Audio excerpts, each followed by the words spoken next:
When I was growing up, one of my absolute favorite people in the whole world was my Uncle Stevie, Steve Matza. He wasn't actually my uncle, but Uncle Stevie was my dad's best friend in college. And Uncle Stevie, in my eyes, was the absolute greatest. He lived in New York, and he would come to the Philadelphia area, and we would hang out and we would play, and he would make me smile, and he would always make me laugh. Our family would go to New York where he lived, and he would take me to Madison Square Garden to see a tennis match. And when I was a young kid, I never really understood why Steve wasn't married and why he didn't have kids. He was so great with my brother and with me, and understand it was even more confusing because everyone loved Steve. To meet Steve was to love Steve. He was the embodiment of the word mensch. He was a gentleman, and he was kind, and he was empathetic, and he was giving. My grandmother, my dad's mom, my Didi Helen, who grew up in Romania, always used to say, "Stevie, from all the boyuses, I like you the best," which became translated, Steve became referred to as F.A.T.B.I.L.Y.T.B, from all the boyuses, I like you the best. And it was such a sort of fundamental truism. Anybody that knew Uncle Stevie adored Uncle Stevie. And the thing I didn't know was that Uncle Stevie was gay. And I found that out shortly before his funeral, when my dad told me that Uncle Stevie had died of AIDS. You see, Steve grew up in the 50s and 60s where one's sexual orientation was an issue that was a lot more complicated to deal with in many cases than it is today. Certainly from a societal standpoint, was more frowned upon. And Uncle Stevie was a genius. 4.0 at City College of New York, went out to Stanford to get his PhD, and while he was out at Stanford, because he was not incredibly comfortable with his sexuality, engaged in some reckless behavior and contracted HIV and ultimately AIDS. And at a time where medicine was not available, it was a death sentence. And I sit and I think during this Pride Month about Uncle Stevie pretty much every day. And given the current state of the United States, I'm incredibly worried for my friends who are members of the LGBTQ+ community, my colleagues who are members of the LGBTQ+ community. And I know on their best day very often, because they've told me they're worried, they're concerned. On their worst day, they feel under attack.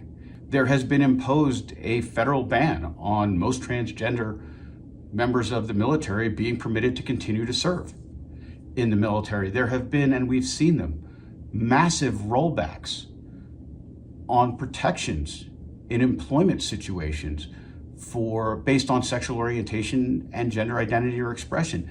We've seen the executive orders, we've seen the Department of Justice action, we've seen actions taken by the Equal Employment Opportunity Commission to make clear in their mind that there are only two genders. If you are born a boy, you are a man. If you are born a girl, you are a woman. These documents, these EOs, these DOJ memos, these EEOC announcements refer to what they call the gender ideology, which is, I guess, some view that we're trying to expand beyond this gender binary, that it's not possible that someone can be or can identify as something that they were not born as. The EEOC has gone so far as to say they're in all likelihood not going to prosecute claims based on sexual orientation and or gender identity or expression that are brought before the commission, notwithstanding the fact that we have this 2020 United States Supreme Court case called Bostick. And while Bostick held on pretty specific facts dealing with determination, the issue before Bostick was, is gender identity and or sexual orientation discrimination because of sex. And because of sex is the magic language to determine whether it is sexual discrimination or sexual harassment under Title VII. And back in 2020, the United States Supreme Court, the law of the land, held that sexual orientation and gender identity or expression, by definition, is because of sex. Now, notwithstanding the existence of this Bostick decision, again, a United States Supreme Court case, there is massive unrest among members of the LGBTQ plus community, massive unrest among people like me who are allies to that group and who take that responsibility exceedingly seriously. There is massive unrest among other employees, colleagues, and friends. So what can we do to better prepare our workplaces to ensure that people are treated fairly irrespective of who they are? And in this case, we're going to focus specifically on the LGBTQ plus community. Number one, let's make sure our policies are inclusive. Our anti-discrimination policies, our anti-harassment policies, unless you are a federal employer, in which case I can't get around the fact that including sexual orientation or gender identity or expression as protected classes in your anti-harassment, anti-discrimination policies, it's risky. I'm not telling you not to do it. I'm saying there's a risk associated with it. But outside of that, let's make sure, because we have Bostick, because we have other states' laws that make clear that both sexual orientation and gender identity or expression are because of sex and are protected classes, let's make sure our policies are inclusive as it relates to LGBTQ plus issues. Let's consider the expansion of benefits for partners in a same-sex couple. Let's consider our health insurance expansion to include gender-affirming care. Let's make sure that the language that we use in our policies, in our communications, contemplate this inclusive approach to the LGBTQ plus community. So we have these inclusive policies, these inclusive communications. Let's too create and maintain a workplace where our members of the LGBTQ plus community can feel safe and can feel supported. Again, address any kind of issue, inappropriate behavior, whether it rises to the level of harassment or discrimination or not. Address any issue dealing with LGBTQ plus issues, sexual orientation, gender identity, or expression, whether it is overt comments or stereotyping or microaggressions. We cannot allow these statements, these behaviors to go unchecked. Support pronoun inclusivity. Am I telling you to require people to use their pronouns? I am not. What I am saying is when people choose to do so, support that decision. Consider LGBTQ plus employee resource groups. Consider gender neutral facilities inside of your workplace.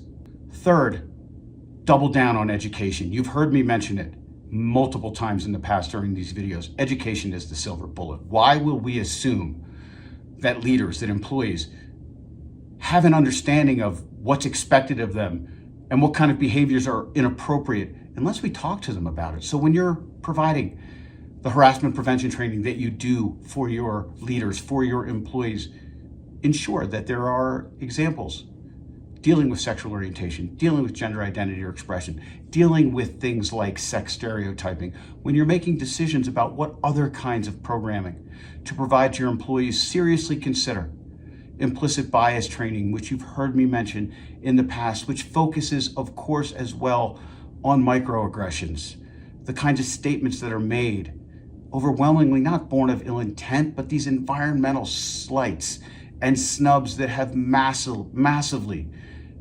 deleterious effects in terms of inclusion. And finally, and you've heard me mention this multiple times in prior videos, listen when people come to talk to you. When the LGBTQ plus members of our community come talk to us as leaders, expressing this worry, expressing this concern, or feeling under attack, hear what they have to say. Intellectually, empathetically, compassionately, and then act on it. Action. actually do something. You've heard what they've said. Now leverage the power that you have inside of your organization to ensure that people are treated fairly, irrespective of their sexual orientation, irrespective of their gender identity or expression.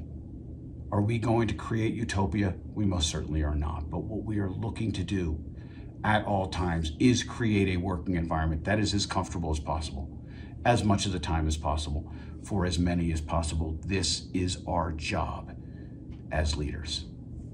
My Uncle Stevie, to this day, is one of the best people I have ever known.